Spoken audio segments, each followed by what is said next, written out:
Hola, muy buenas tardes a todos ustedes, mis hermanos. La paz del Señor esté con ustedes. Que Dios en su infinita gracia y bondad nos bendiga. Que los buenos espíritus nos favorezcan siempre, amándonos como siempre, teniendo esa caridad indulgente con nosotros, aguantando nuestros defectos, aguantando nuestros errores, perseverando en nosotros siempre hasta el final de nuestros días, con su misión de educarnos, de ayudarnos a evolucionar.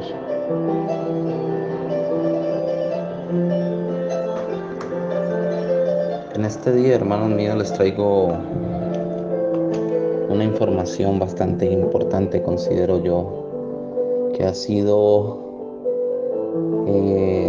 raíz de muchos problemas separatistas en nuestras convicciones espirituales, religiosas, y que algunos los han llevado al punto del ridículo con sus apreciaciones sobre este tema, y que predican ya de una manera muy ridícula pues esto, que otros con una manera que tienen una convicción bastante fuerte y pues que no logran salir de esa concepción antigua de este tema tan importante que nos concierne a todos. Dios me dé sabiduría y los buenos espíritus me asistan y me inspiren para poder hablar de una manera muy simple, muy sencilla, inteligible para todos ustedes, que lo puedan comprender. Los que no conocen de la filosofía espírita lo puedan comprender los religiosos, lo puedan comprender los ateos, lo puedan comprender todos en general, desde el más niño hasta el más viejo, del más sabio al más ignorante.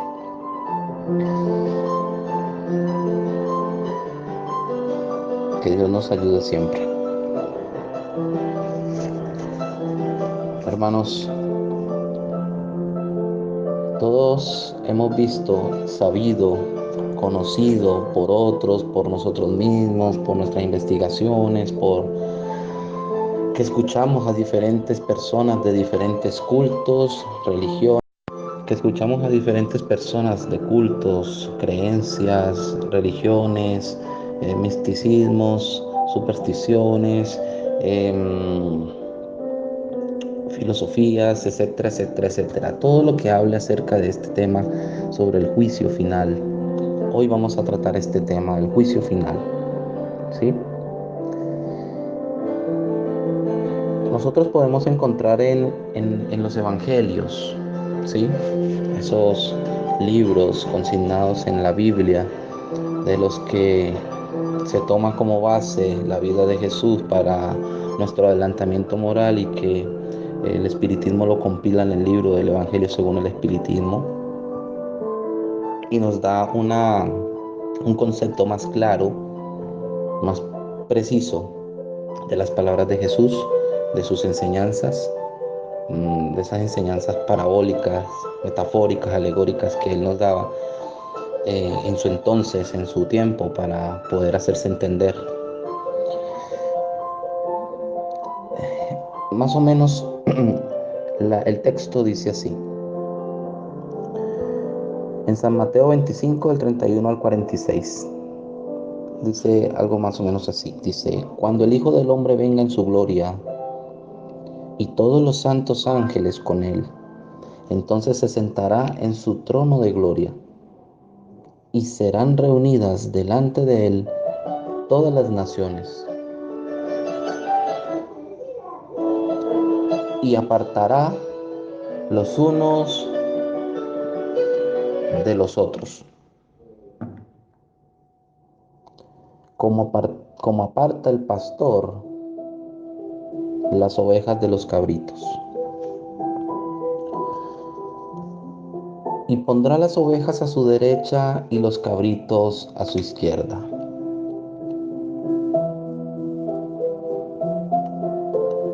Entonces el rey dirá a los de su derecha: venid benditos de mi Padre, heredad el reino preparado para vosotros desde la fundación del mundo. Porque tuve hambre y me diste de comer, tuve sed y me diste de beber, Fui forastero y me recogisteis. Estuve desnudo y me cubristeis. Enfermo y me visitaste. En la cárcel y viniste a mí. Entonces los justos le responderán diciendo: Señor, ¿cuándo te vimos hambriento? ¿Cuándo te sustentamos? ¿O cuándo te cubrimos? ¿O cuándo te vimos enfermo o en la cárcel y vinimos a ti? Y respondió el rey, les dirá: de cierto os digo, en cuanto lo hicisteis a uno de estos hermanos más pequeños, a mí lo hicisteis. Entonces dirá también a los de la izquierda: apartaos de mí, malditos, al fuego eterno preparado para el diablo y sus ángeles. Porque tuve hambre y no me diste de comer, tuve sed y no me diste de beber, fui forastero y no me recogiste, estuve desnudo y no me cubriste, enfermo y en la cárcel y no me visitaste. Entonces también le responderán diciendo: Señor, ¿cuándo te vimos hambriento, sediento, forastero, desnudo, enfermo o en la cárcel y no te servimos? Entonces él le responderá diciendo: de cierto os digo, que en cuanto no lo hicisteis a uno de estos más pequeños, tampoco me lo hiciste a mí. E irán estos al castigo eterno y los justos a la vida eterna. Esto es lo que a nosotros nos enseña el Evangelio acerca de esa venida de Jesús, de ese juicio final del que tanto hablan. Muchos ya lo han exagerado un poco y dicen que vienen bolas de fuego y una cantidad de cosas que en el Antiguo Testamento se habla ahí. En fin, vamos a la parte importante de la comprensión de las palabras que hay tanto en Mateo como en otros que hablan sobre el juicio final. Y ustedes van a llegar a comprender realmente qué es lo que Jesús hablaba del juicio final y qué es lo que refiere realmente lo que es el juicio final. Todos hemos visto, tanto en la televisión como en las calles, personas predicando, parecen loquitos por allí, deambulando por ahí gritando que llegó el fin, llegó el fin, llegó el fin, preparados, en fin, una especie de fascinación que ha causado este tema, un revuelo bastante fuerte en la humanidad y que a Dios gracias, bendito sea el Padre, llegó el espiritismo a decirte: y un momento, yo te voy a decir que lo que realmente es eso, yo te voy a decir lo que realmente es eso. Disculpen, se me cortan los audios, como ya les dije, pero ya dentro de poco, Dios quiera, ya solucionamos este problema de los audios. Y llega Jesús, llega el espiritismo a decirnos: miren, el juicio final no es más que esto, ¿sí? Y nos empieza a explicar. Si nosotros leemos textualmente esas palabras que hay en el Evangelio, por lo menos según Mateo, es bastante fuerte porque muestran a ese Jesús maldiciendo a otros, ¿sí? Y a otros bendiciéndolos. Cosa que nosotros los espíritas sabemos que un espíritu de un orden como el de Jesús no va a hacer tal cosa. Pero recordemos de lo que hemos visto de la historia hebrea y lo que hemos hablado sobre esas concepciones de las leyes mosaicas y todo eso, que el pueblo hebreo era bastante complicado y se hacía necesario a través del temor por su propia ignorancia conducirlos hacia la moral. Creo que era algo así como hacen las mamás de hoy en día o hacían nuestras mamás. Yo ya estoy un poco viejito, que nos atormentaban con el coco o con la llorona o con la sombra o qué sé yo, para que nos portáramos bien. Todos sabemos, hermanos, que el espiritismo nos enseña que el bien debe reinar sobre la tierra y reinará un día. De eso debemos estar seguros. Pero Hay un pero, hermanos. Pero para que eso pase, para que el bien reine sobre la tierra en su totalidad, se hace preciso, se hace necesario, hermanos, que los espíritus que están endurecidos, que están sumergidos, que están en esa tenacidad de su voluntad, sumergidos, endurecidos en el mal camino, en el mal como tal, y que estos, llegando el bien a reinar en la tierra, podrían ocasionar disturbios. Los espíritus nos dicen que se hace necesario que estos espíritus sean excluidos de la tierra, sean echados fuera de la tierra. Imagínense ya las personas más buenas, más bondadosas, donde reine paz. Imagínense pues estos tipos de espíritus que hoy tenemos a, a pedir de boca aquí, a nuestro alrededor, en esta tierra de expiación y de pruebas, aún siendo un mundo inferior, un mundo de tristezas, de sufrimientos. Imagínense estos espíritus que nos ocasionan tanto daño, pues perturbando la paz de un mundo superior. Entonces, tiene lógica que los espíritus nos enseñen y nos digan que para que primero que todo el bien siempre debe reinar sobre la tierra, un día, porque es que estamos destinados siempre a llegar a Jesús, a Dios, perdón, y a llegar a ser como Jesús un día. Y que para eso, para que el bien reine sobre la tierra y no impere el mal como lo hace ahora, se hace necesario que estos espíritus sean excluidos, sean sacados fuera del planeta Tierra.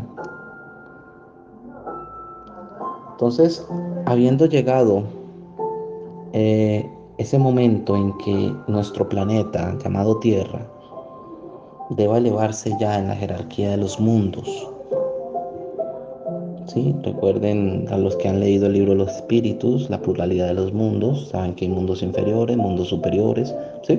Entonces, cuando ya llegue ese momento en que la Tierra deba convertirse en ese mundo superior, que deba elevarse ya en esa jerarquía entre los mundos,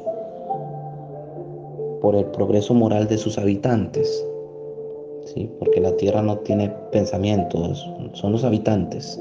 Nosotros somos la sal de la creación, como dice Dios, ¿sí? Entonces, cuando ya logre elevarse el planeta Tierra sobre la jerarquía de los mundos, a través de ese progreso moral que nosotros los terrenales logremos, esa estancia como espíritus y como encarnados va a serles prohibida en esta tierra a quienes no hayan aprovechado ni las instrucciones de Jesús, ni las instrucciones de Moisés, ni las instrucciones de los espíritus.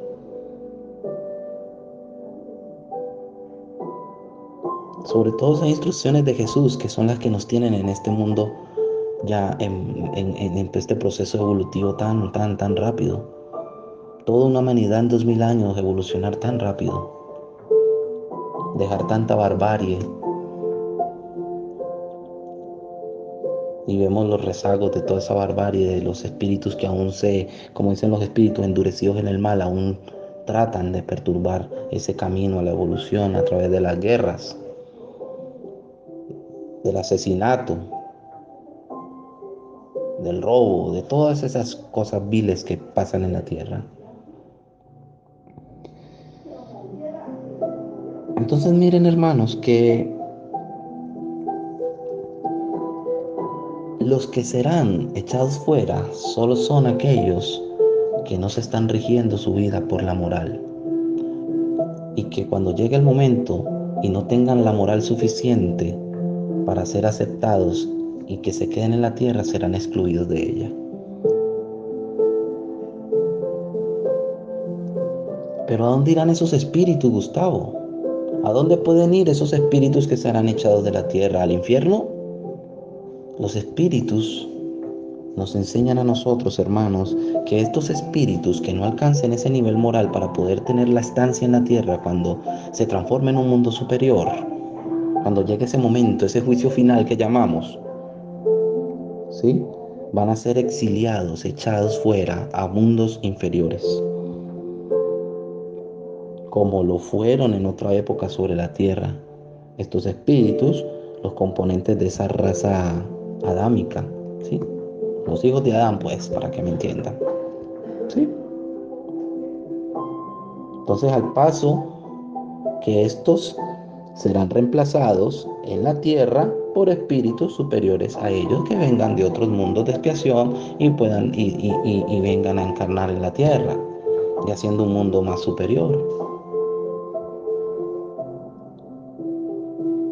Entonces esta división entre los buenos y los malos va a ser precedida por nuestro amado Jesús. Muchos espíritas creen que Jesús es esto, consideran que Jesús es como esa voz de la tierra ante Dios, el vocero de la tierra ante Dios, ¿sí? Entonces, lo que nos dicen el Evangelio es que Jesús va a volver, ¿sí?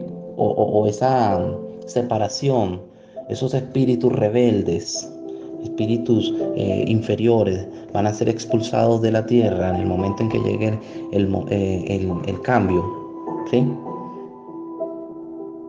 Y Jesús es el que va a dirigir esta transformación y esta exiliación de estos espíritus. Va a decidir sobre quién se queda en la tierra y sobre quién se va de la tierra. Cuando llegue el momento en que la jerarquía de los mundos, la tierra, suba una escala.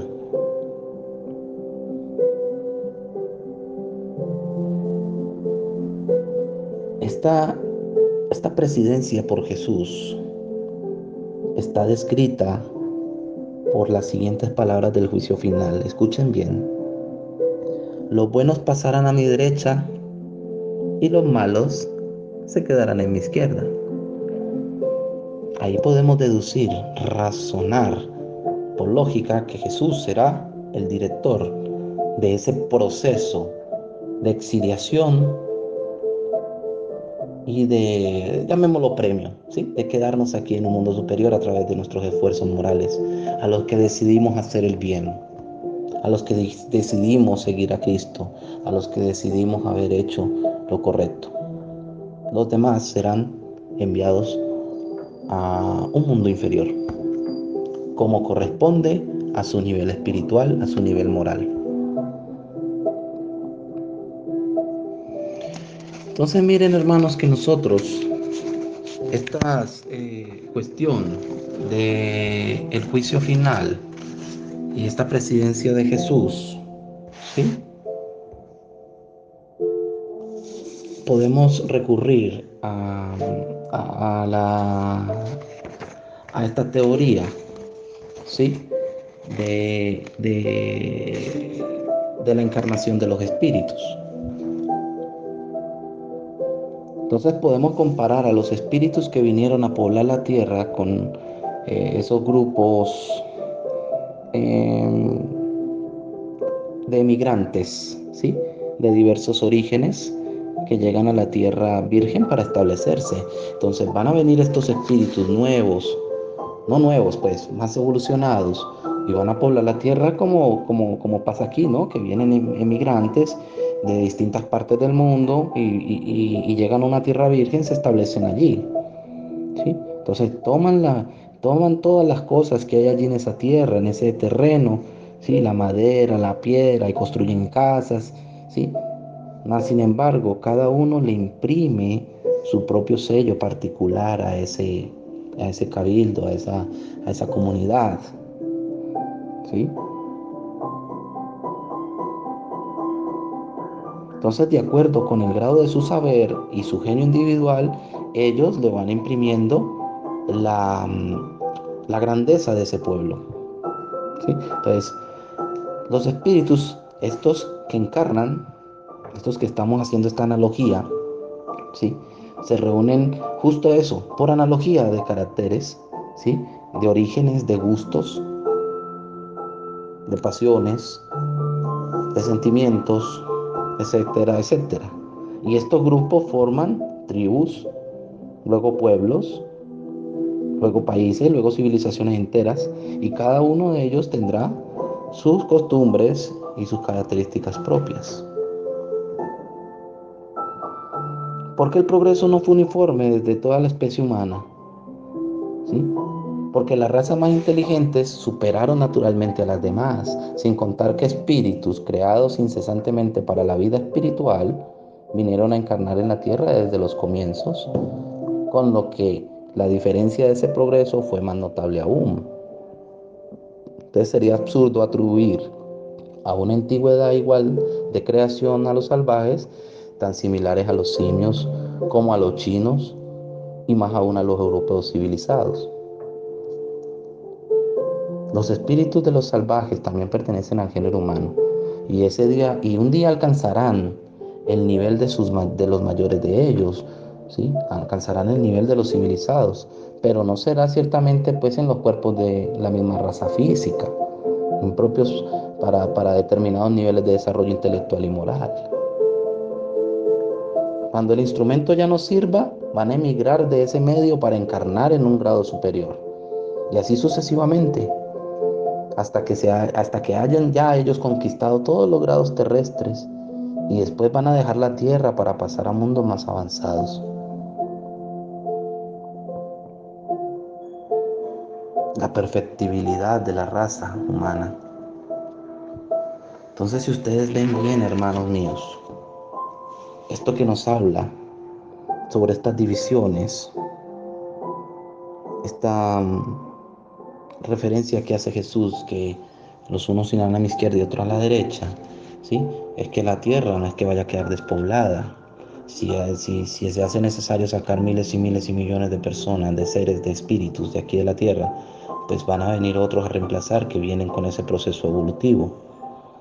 Y los otros pues irán a mundos más inferiores y se quedarán rezagados en esa inferioridad hasta que ellos mismos logren, como lo hizo la raza humana desde los comienzos, empezar a evolucionar y lograr un nivel moral para poder pertenecer o aspirar a un mundo mejor.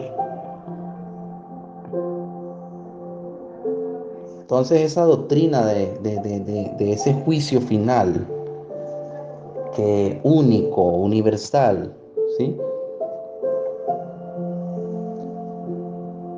Pone un punto final para siempre a la humanidad. O sea, es decir, que Jesús llegó con sus ángeles, bolas de fuego, no sé, por el fuego creo que dicen que nos vamos a consumir, cosas así. Y llega Jesús y entonces viene y pone final a esos espíritus inmundos, como les llaman, o a esos espíritus malos, y solo quedan unos cuantos elegidos. Por ahí algunos dicen que son 144.000 cuando somos decenas de billones de espíritus solamente aquí en la tierra, encarnados y desencarnados. Entonces, miren hermanos, que esto de poner fin para siempre a la humanidad, es decir, el mundo se va a acabar y se acabó todo, esto repugna a lo que es la lógica y la razón, repugna a la inteligencia humana, insulta a la inteligencia humana.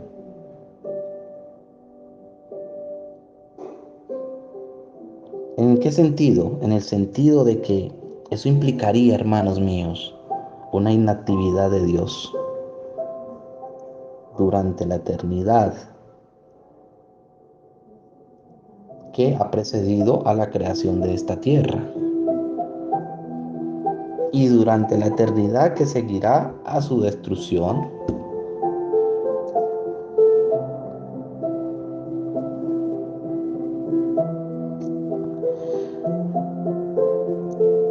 De todo esto, hermanos, debe surgirnos una pregunta que nos invite a razonar. ¿De qué utilidad, sí? ¿Para qué entonces Dios creó el sol? ¿Para qué entonces la luna? ¿Para qué las estrellas?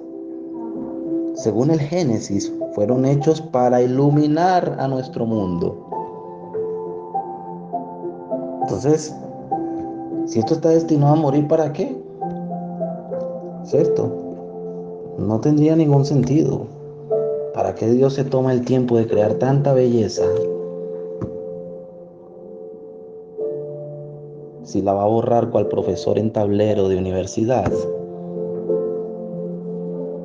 Si nosotros, seres tan imperfectos moralmente, en medio de nuestra inferioridad, tomamos nuestras obras propias para inmortalizar momentos, inmortalizar situaciones, inmortalizar las cosas. Y Dios, que es eterno, todo lo que hace debe ser eterno. No sé si me estoy haciendo comprender, espero que sí.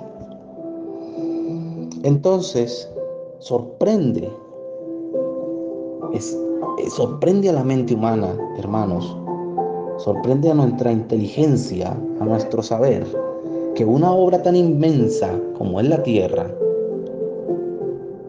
haya sido levantada por tan poquito tiempo y en beneficio de seres destinados en su mayor parte y anticipadamente a los suplicios eternos.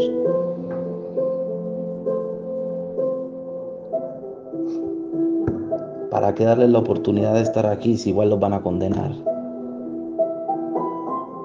Eso suena, da escalofrío. Si utilizamos un poco la razón, da escalofrío esa idea. No me imagino un Dios así. No me cabe mi razón, no sé. Tal vez esté equivocado, aunque no creo.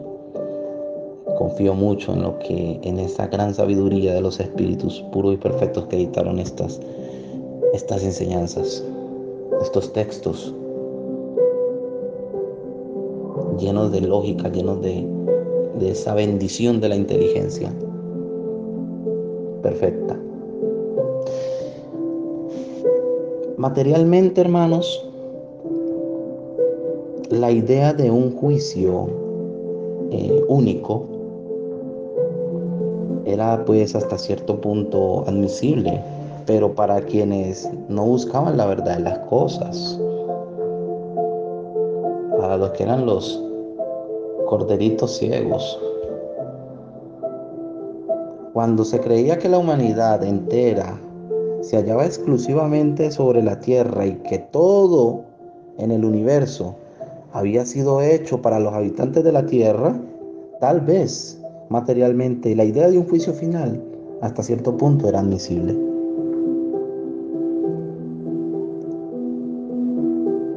Pero para esos que no buscaban la verdad. Pero ahora, 2017 años después de Cristo, con tanta evolución que ha tenido el ser humano, con tantos descubrimientos, que ya hemos descubierto que la raza humana, perdón, que la Tierra no es el centro del universo, ni todo está creado solo para nosotros, sino que hay pluralidad de mundos, que existen seres extraterrestres, que no estamos solos en el universo. Pues ya esta idea como de un juicio material que ponga fin a todo, pues como absurdo. Entonces, hermanos, es inadmisible desde que se sabe que hay miles de mundos parecidos que perpetúan a las humanidades por toda la humanidad, por toda la eternidad. Entonces, desde que se sabe que hay miles de mundos parecidos a la Tierra y que tienen vida y que sostienen vida humana, recuerden que los espíritus nos explicaron que la raza humana es la raza universal, ¿sí?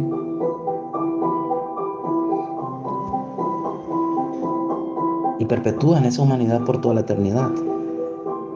Y entre los cuales la Tierra es un punto muy imperceptible, de los menos importantes.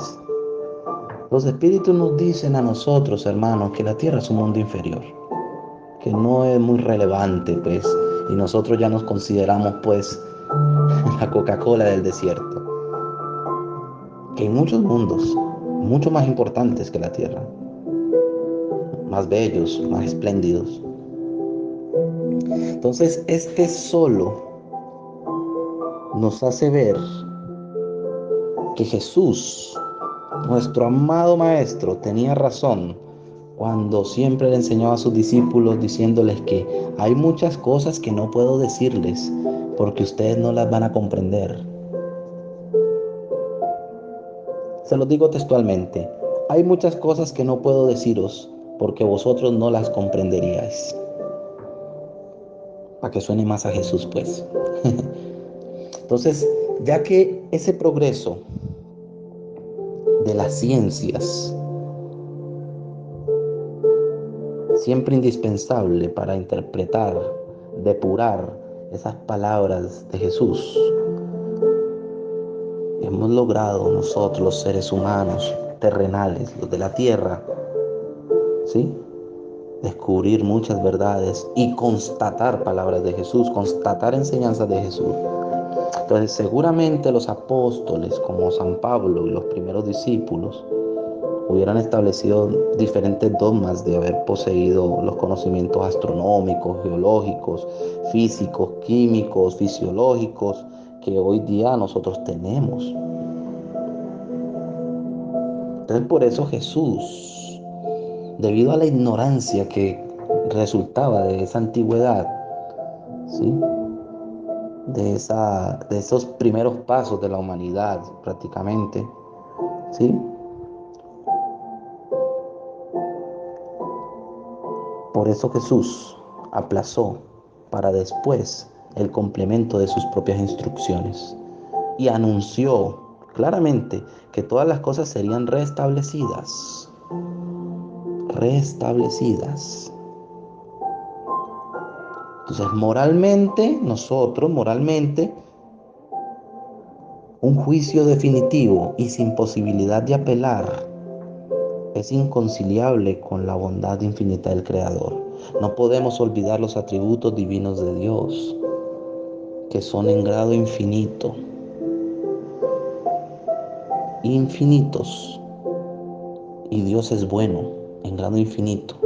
Entonces eso sería ilógico, inconciliable con esa bondad infinita de Dios, el creador de todo esto.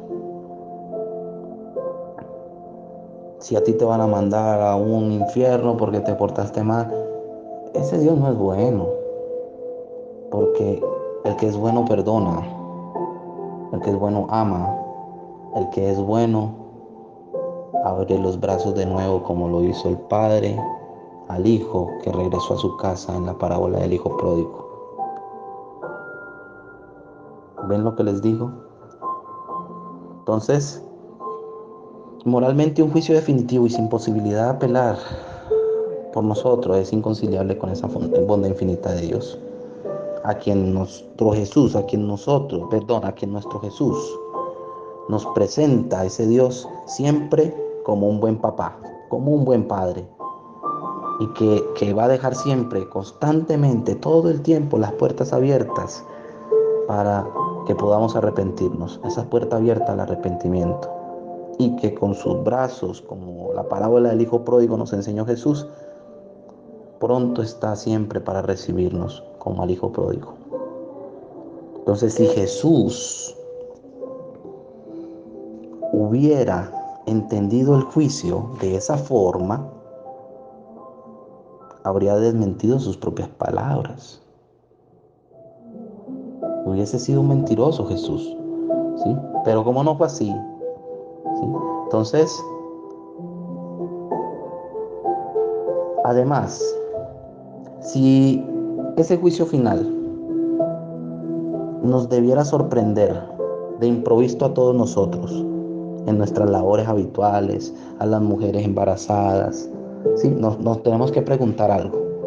¿Con qué objetivo, bajo qué razón Dios no hace nada?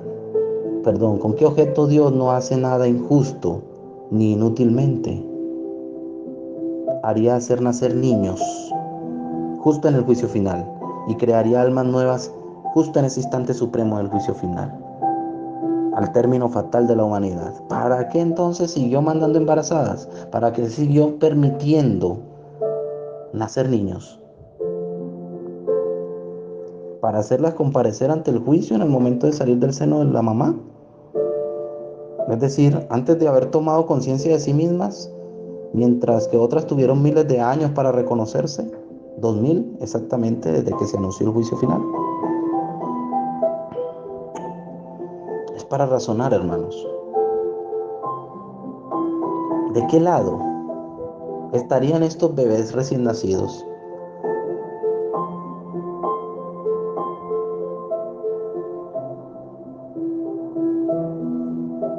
¿Estarían de Jesús, del izquierdo o el derecho? ¿Pasarán esas almas que no son aún ni buenas ni malas, y a quienes están vedadas todas las vidas ulteriores del progreso, ya que la humanidad deja de existir? ¿Dónde van a colocar esos seres? ¿A la izquierda o a la derecha?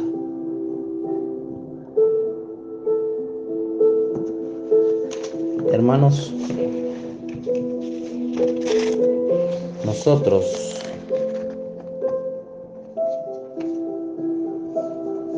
debemos entender, primero que todo, que Dios es la suprema y soberana inteligencia, que es único, que es eterno, que es inmutable, que es inmaterial, que es todopoderoso, que es soberanamente justo y bueno e infinito en todas sus perfecciones. Y no puede ser de otra manera. Entonces esa base sobre la que reposa el edificio universal, esa creación universal, es el faro que ilumina el mismo universo entero. De ese Dios infinito en sus perfecciones, esa luz que tiene Dios, que es la única que puede guiar al hombre en la búsqueda de la verdad. Y si nosotros seguimos esa luz, no nos vamos a perder nunca. Y si nos hemos perdido, nos hemos extraviado, es porque nosotros desviamos la ruta que ya estaba establecida, indicada. Entonces ese criterio infalible de todas las doctrinas religiosas y filosóficas está puesto en duda, porque el hombre puede o posee para juzgarlas una medida rigurosa, exacta en los atributos de Dios, ya que puede el hombre proclamar con entera seguridad que toda teoría, todo principio, todo dogma, toda creencia, toda práctica que esté en contradicción con uno solo de los atributos de Dios, o que intente anularlos, o que simplemente debilite los atributos de Dios, no puede estar en la verdad.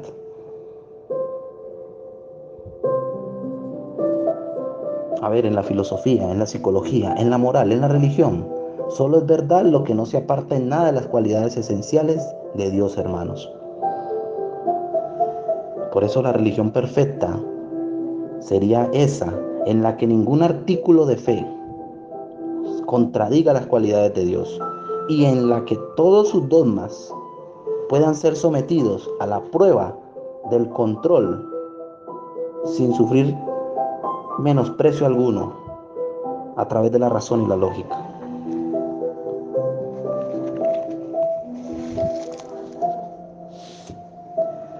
Entonces miren, hermanos, que quienes satisfacen su razón con esas creencias, que las conserven, eso allá a ellos, es su derecho.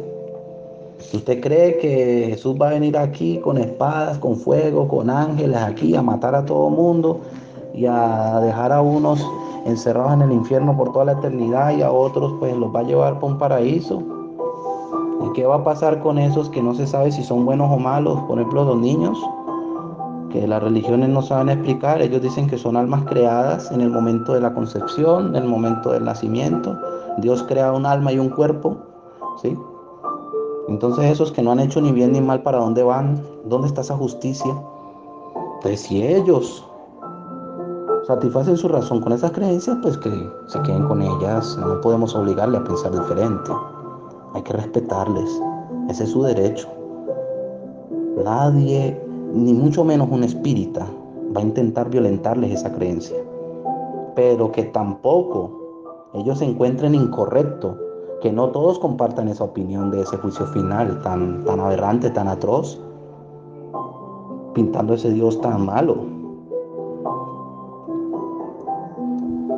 El juicio, el juicio, hermanos, por vía migratoria, como se les expliqué al principio, tal cual lo definimos, ¿sí?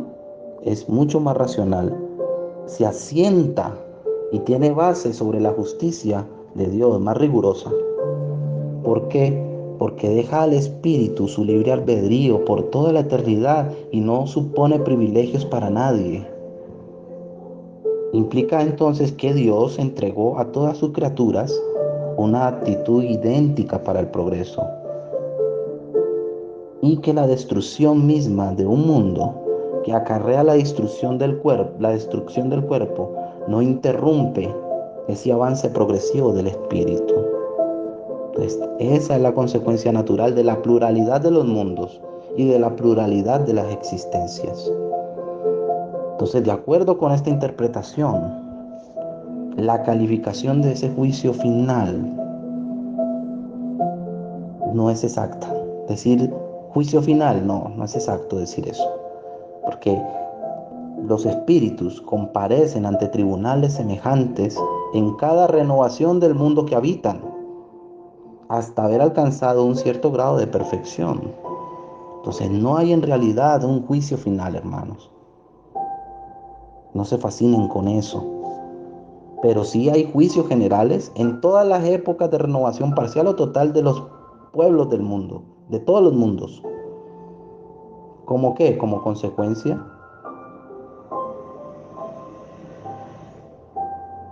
de los que se verifican esas grandes emigraciones o inmigraciones de espíritus. ¿O acaso ustedes no han visto esos niños índigos y esas cosas que andan predicando la ciencia, la filosofía y otros, y ya andan creyendo y todo eso, que seres que recuerdan vidas en otras existencias, en otros mundos?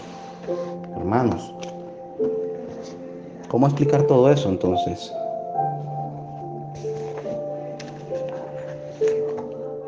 Entonces miren que nosotros, queridos hermanos, una sola existencia corporal es prácticamente insuficiente para que el espíritu pueda adquirir todo lo que le falta en bien y se deshaga de todo lo que es malo en él. Y el que no alcanzó en ese famoso juicio final, pues a llegar en el momento de la transformación de la tierra a un mundo más elevado, pues simplemente se va a quedar rezagado en un mundo inferior. Y si tú lograste en el momento dado, ese momento que dice que llega por sorpresa, si tú lograste estar a un nivel lo suficientemente elevado como para merecer estar en ese momento de transformación de la tierra, pues lo vas a estar.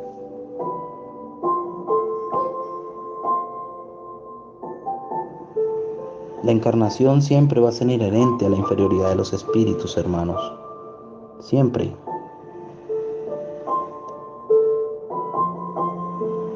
La única manera que no sea necesario encarnar es para los que ya pasaron ese límite y progresaron en el estado espiritual, o que en las existencias corporales de los mundos superiores no tienen ya necesidad de materialidad terrestre. Van a venir a repoblar en la tierra cuando estén en un mundo superior espíritus, ¿sí? Superiores, ¿sí? Porque eso es voluntario. La encarnación en mundos materializados de espíritus superiores es voluntaria. Y con el objetivo de que de ejercer con los encarnados una acción más directa para el cumplimiento de esa misión a los que están encargados, por eso deben estar cerca de los seres que están inferiores. Entonces ellos mismos aceptan vicisitudes y padecimientos por abnegación. Por eso insisto, hermanos, que Jesús no estaba espiando aquí, Él vino siendo un espíritu puro, y tomó por abnegación esos padecimientos y esas vicisitudes para darnos ejemplo, para dar cumplimiento a la misión.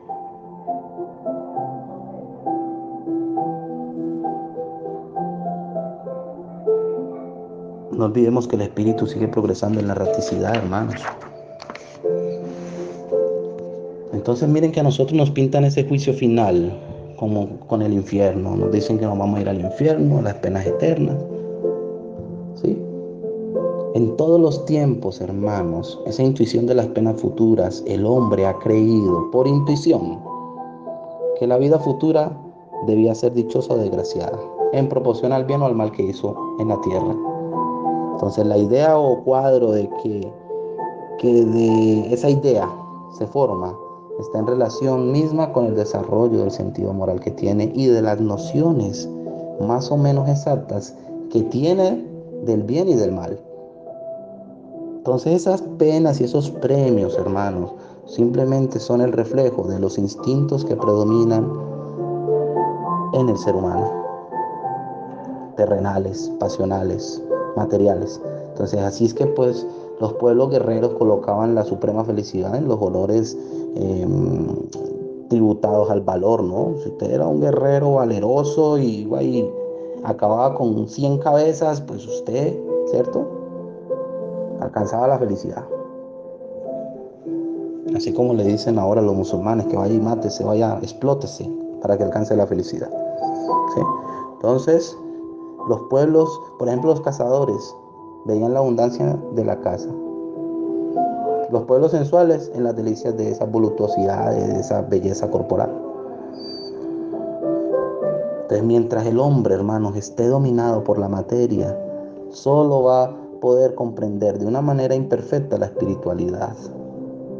Y por eso se crea él, de las penas y los goces futuros, un cuadro mucho más material.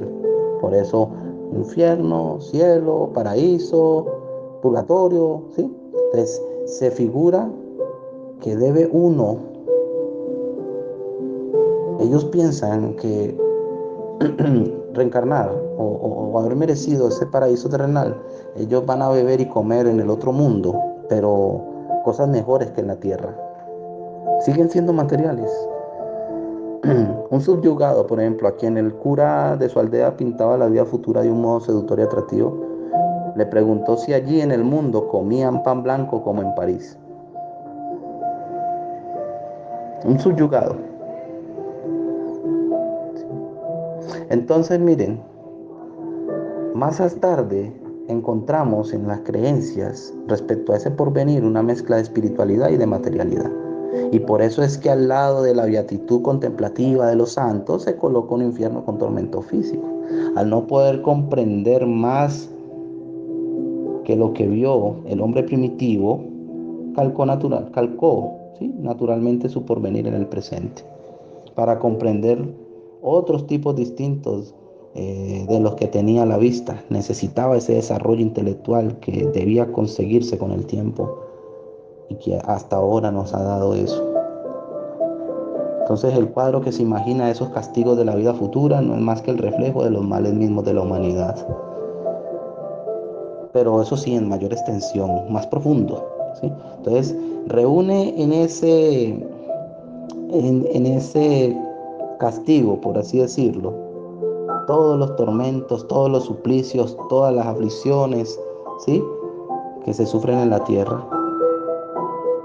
El infierno de Dante, un ejemplo claro.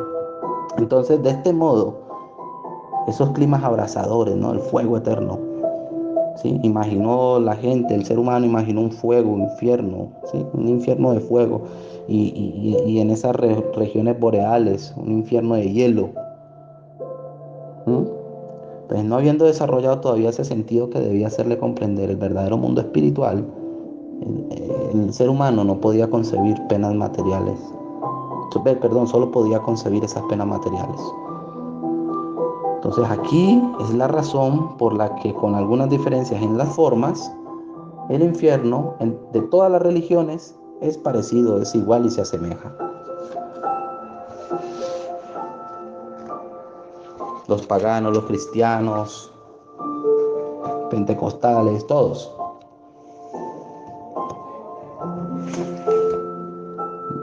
Miren, queridos hermanos, el espiritismo nos habla claramente a nosotros que la dicha de los espíritus buenos consiste en conocer todas las cosas, en no tener odio ni celos, ni envidia, ni ambición, ni ninguna de las pasiones que labran la infelicidad de los hombres en la tierra. Consiste en que el amor les une, porque el amor para los espíritus buenos es una fuente de una aventura suprema, hermanos. Los espíritus buenos ya no experimentan las necesidades y padecimientos, ni angustias de vivir materialmente. Son dichosos por el bien que hacen. Por otra parte, hermanos, la felicidad de los espíritus es siempre proporcional al grado de su elevación.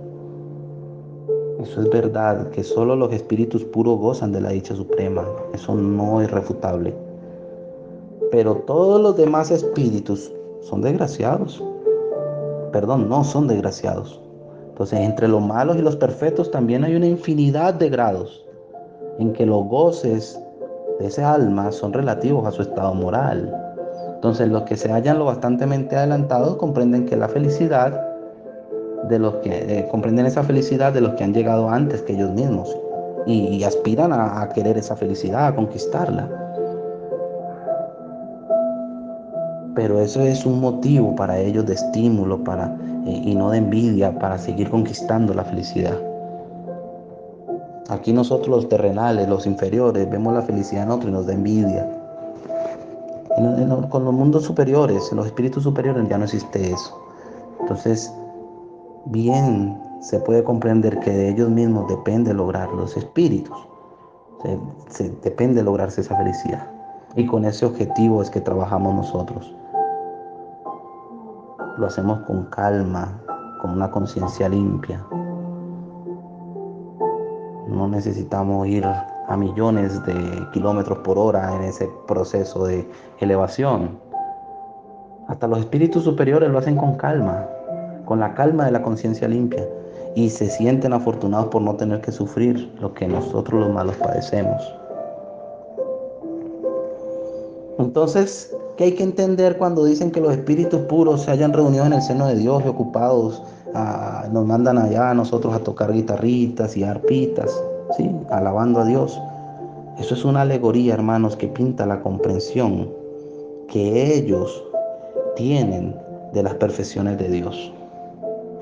Porque le ven y le comprenden, pero como tantas otras, no hay que tomarlo literalmente, hermanos.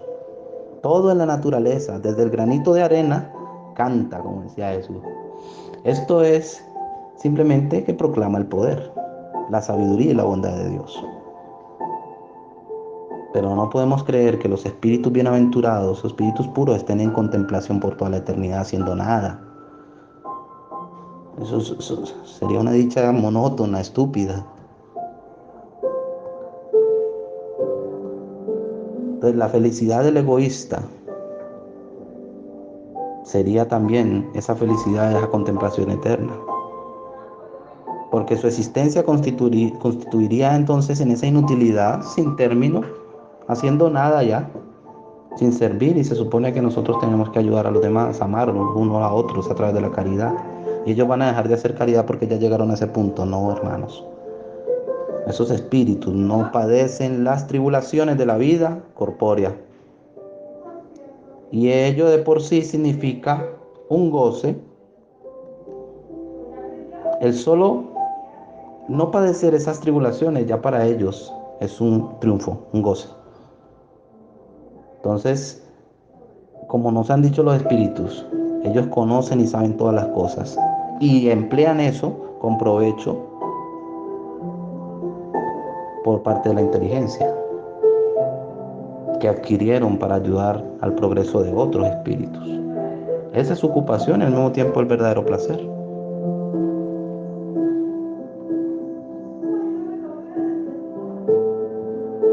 Entonces miremos, hermanos, que nosotros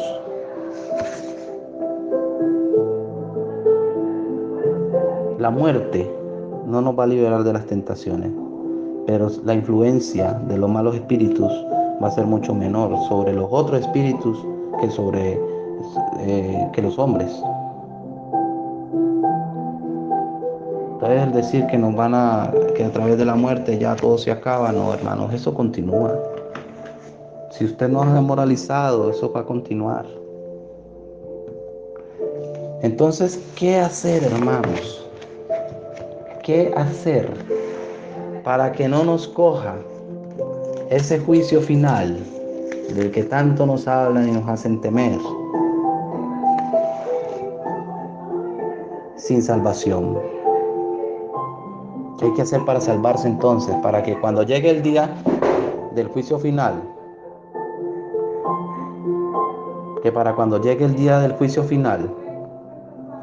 los buenos espíritus y los malos espíritus, ¿sí?, puedan salvarse también. Y eso, ¿sabe dónde lo encontramos, hermanos? En la parábola del buen samaritano. ¿Qué tengo que hacer antes del juicio final? Sea como el samaritano. Toda la moral de Jesús, hermanos, se resume en la caridad y en la humildad. Ese es el camino de la salvación. Es decir, en esas dos virtudes que son contrarias al egoísmo y al orgullo.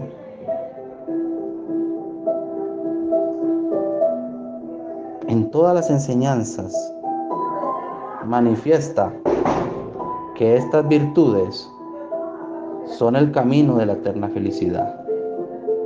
Es lo que te va a salvar, es lo que te va a ti procurar poder quedarte en un mundo superior en el día del juicio final. Por eso Jesús dice, bienaventurados, dice Él, los pobres de espíritu, es decir, los humildes, porque de ellos es el reino de los cielos. Bienaventurados los que tienen corazón puro, bienaventurados los que son mansos y pacíficos, bienaventurados los que son misericordiosos. Amen a su prójimo como a ustedes mismos. Hagan a los otros lo que quisieran que ellos hicieran con usted. Ame a sus enemigos, perdone las ofensas, si quiere que te perdonen. Haga el bien sin ostentar. No dejes que una mano vea lo que hace la otra. Juzguémonos nosotros mismos antes de juzgar a los otros. Esa es la clave de la salvación. Humildad y caridad. Esto es lo que no cesa de recomendar Jesús y de lo que Él mismo dio ejemplo. Orgullo y egoísmo, esto es lo que no cesa de combatir, pero hace aún más que recomendar la caridad, la plantea con claridad y en términos explícitos como condición absoluta de la felicidad futura. ¿Tú quieres estar a la derecha o a la izquierda de Jesús el día del juicio final? Aunque no deberíamos llamarlo así. Pues que quiero estar con los buenos, entonces compórtate como tal. Haz lo que Jesús dijo y serás salvo. La salvación no está en un culto, la salvación no está en un templo, no está en la iglesia, está en la caridad y el amor que practiques, en la justicia. Entonces, el cuadro que presenta Jesús del juicio final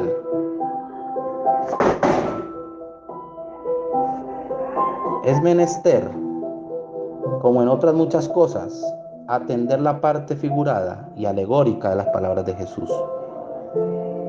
Entonces, a los hombres a quienes hablaba Jesús, aún incapaces de comprender las cosas puramente espirituales, debía presentar esas imágenes materiales, penetrantes y capaces de impresionar para que fuesen mejor aceptadas por esos seres que tanta inferioridad tenían,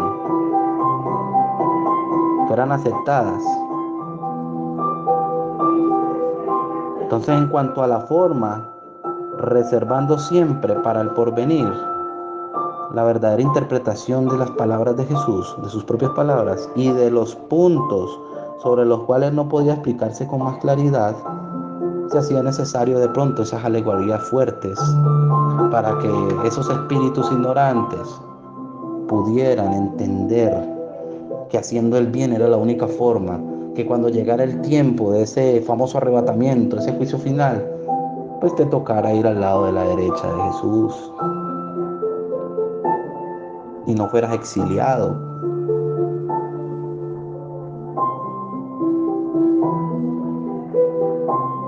Entonces, más al lado de la parte de asesoría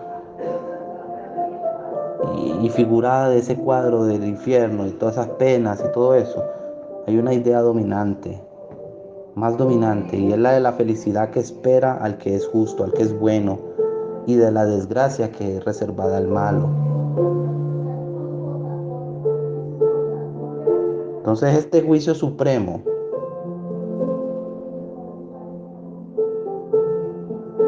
este juicio final, ¿quiénes son los que considerarían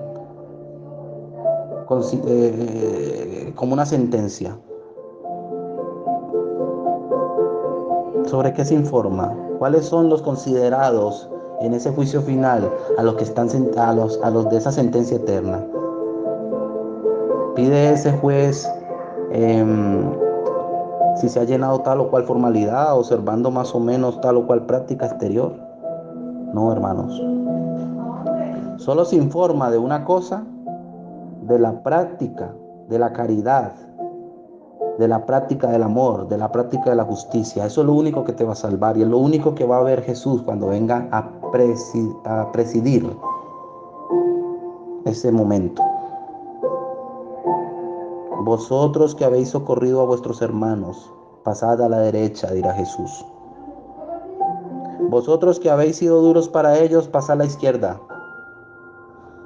Entonces, ¿se informa acaso esa ortodoxia de la fe? ¿Hace distinción entre el que cree de un modo o el que cree de otro? No. Él lo que está diciendo es, si usted fue bueno, venga aquí. Si usted fue malo, vaya allá.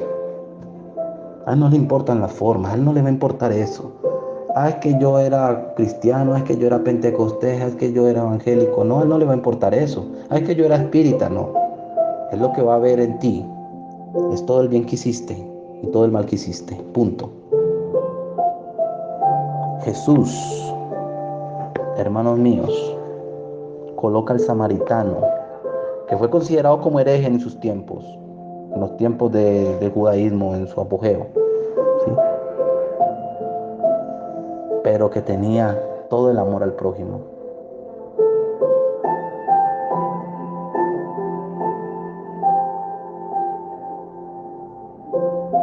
A ese ortodoxo que pasó cerca de ese desfallecido allí en esa carretera, ese cura, ese padre, no sé cómo llamarle, como al que le falta la caridad.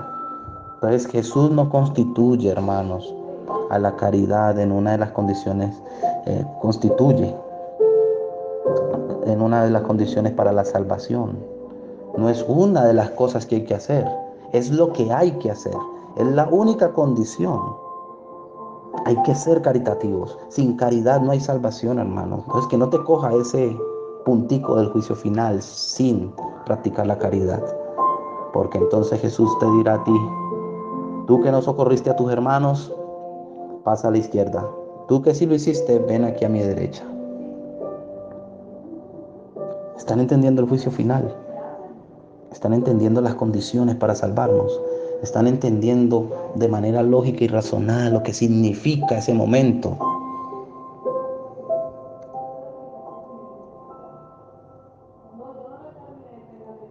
La caridad no es constituida como una de las condiciones para salvarse, sino la condición única para hacerlo.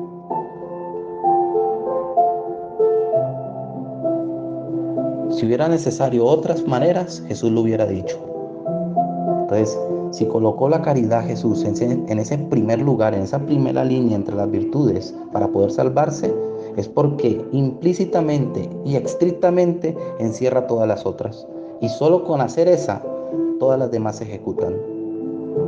La humildad, la mansedumbre, la benevolencia, la indulgencia, la justicia, el amor, todo.